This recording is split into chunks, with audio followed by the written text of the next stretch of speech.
மனதில் பட்டதை யதார்த்தமாகவும் துணிச்சலாகவும் பேசக்கூடியவர் தான் விஜயகாந்த்.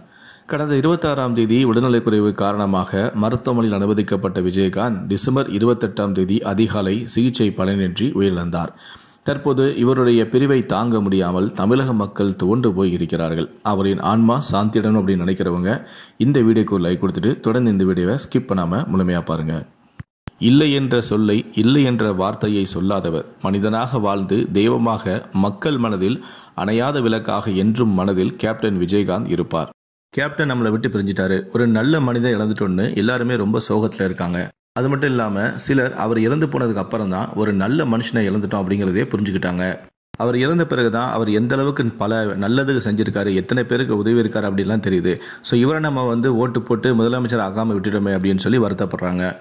இன்னும் சிலர் யாராலையுமே இருக்க முடியாத ஒரு நல்ல அரசியல் தலைவரை நம்ம இழந்துட்டோம் அப்படின்னு சொல்லி வருத்தப்படுறாங்க. அந்த அளவுக்கு ஒட்டுமொத்த தமிழக மக்களையே கவலைப்பட வச்சு கேப்டன் அவர்கள் எல்லாருடைய மனசுலையும் இடம் பிடிச்சிருக்காரு. கேப்டன் அவர்கள் சினிமாவில் நான் சம்பாதிச்ச பணத்தை வச்சு பெரிய அளவில் சொத்து சேர்க்காட்டாலும் அவரால் முடிஞ்ச அளவுக்கு தன்னுடைய குடும்பத்தாருக்காக சில விஷயங்களை சேர்த்து வச்சிருந்தாரு. தன்னுடைய பேரில் மட்டும் இல்லாமல் தன்னுடைய மனைவி மகன்கள் பேரில் தனித்தனியாக ஹெல்த் இன்சூரன்ஸ் போட்டு வச்சிருக்காரு. தான் கணக்கு வச்சிருக்கக்கூடிய அந்த வங்கிகளை மட்டும் இல்லாமல் தனியார் நிறுவனங்களை ஹெல்த் இன்சூரன்ஸ்லையும் போட்டு வச்சுருந்தாரு. இப்போ விஜயகாந்த் அவர்கள் காலமாயிட்டதால் சட்டப்படி எல்லா விஷயங்களையும் செஞ்சுட்டு விஜயகாந்த் அவர்களுக்கு சேரக்கூடிய பணத்தை அவருடைய குடும்பத்தார்கிட்ட சட்டப்படி ஒப்படைக்கப்பட்டதாக தற்போது சமூக ஊடகங்களில் தகவல் ஒன்று வெளியாயிருக்கு. இந்த விஷயத்தை பார்த்துட்டு அவருடைய குடும்பத்தார்கள் கேப்டன் அவர்களே எங்கூட இல்லை, இந்த பணத்தை வச்சு நாங்கள் என்ன செய்வோம் அப்படின்னு சொல்லி ரொம்ப வருத்தத்தில் இருக்காங்களாம். தான் அரசியலில் குதித்து எந்த விதத்துலையும் பணம் சம்பாதிக்கணும், காசு பார்க்கணும் அப்படிங்கிற எண்ணம் இல்லாமல் மக்களுக்காகவே அவர் அரசியலுக்கு வந்தார்.